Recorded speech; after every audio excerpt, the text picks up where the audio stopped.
Không chừng ai mà hơi hà chặt tôi mai chơi ơi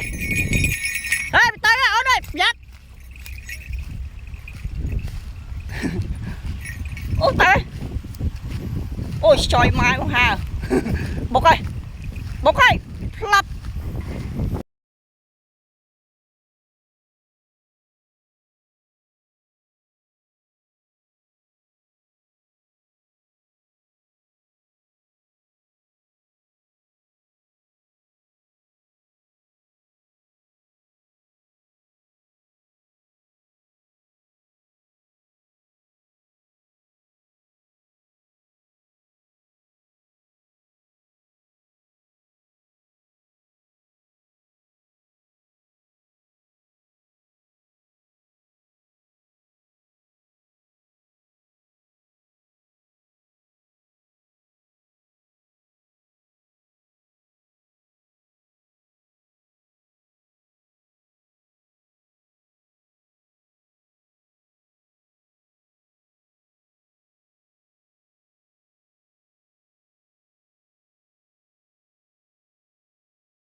đây qua làm chọc làm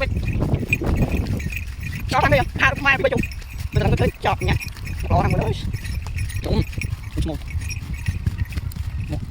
bắt đi đó nè căng ồ